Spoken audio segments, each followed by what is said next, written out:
Bonsoir, il y a encore des orages ce soir, notamment du nord de Rhône-Alpes jusqu'à l'Alsace. Il est localement tombé plus de 100 mm dans le nord-est de la Haute-Loire. Et puis, je vais me taire. Regardez ces images à droite de votre écran. Un impact de foudre très proche capturé au sud de Lyon.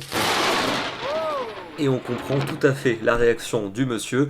Alors la vigilance, elle est maintenue pour ce soir sur les régions de l'Est, mais dans un second temps, une nouvelle salve orageuse va se déclencher en seconde partie de nuit prochaine à partir du Béarn en remontant vers le sud de l'Auvergne et elle terminera sa course demain matin sur la région Rhône-Alpes comme on le voit sur cette carte avec un temps bien perturbé pour l'Est du pays, de la pluie, des orages. Vous retrouverez quelques ondées entre l'Aquitaine et les frontières du Nord et puis les éclaircies reviendront par la Manche, temps fortement voilé près de la Méditerranée. Dans l'après-midi, on gardera quelques averses orageuses entre le massif central et les frontières allemandes. Globalement, elles seront plus espacées et moins intenses que celles d'aujourd'hui.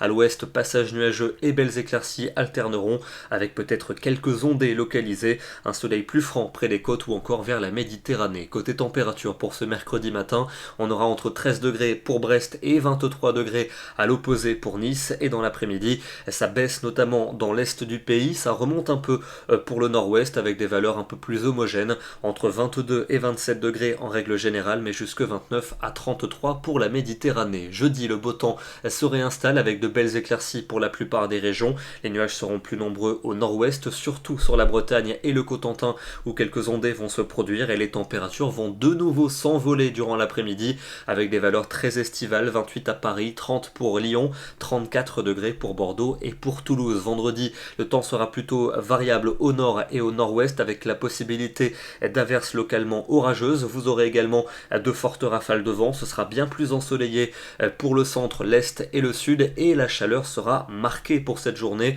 On va atteindre 30 à 35 degrés pour les deux tiers du pays. Il n'y a qu'au nord-ouest que l'on restera en dessous de ces valeurs. La suite avec samedi et dimanche, un week-end globalement lumineux entre passages nuageux et éclaircies, quelques ondées et un vent fort samedi pour l'extrême nord, un vent qui va se calmer pour dimanche, mais des orages devraient remonter en soirée par le sud-ouest, température chaude notamment pour l'est et pour le sud du territoire, et puis pour lundi et pour mardi, a priori lundi s'annonce comme une journée perturbée avec le passage d'un front pluvieux orageux et de fortes rafales de vent, et ça devrait se calmer pour la journée de mardi avec passage nuageux et belles éclaircies et des températures qui seront tout juste de saison. Ce soir, on se dirige du côté du département de la Loire où des orages marqués ont éclaté cet après-midi avec cet impact de foudre capturé sur les reliefs depuis la commune de Savigneux, un cliché pris par Quentin Choppy. Demain, nous serons le mercredi 7 août et nous fêtons les Gaëtans. Soyez prudents avec les orages et je vous retrouve demain.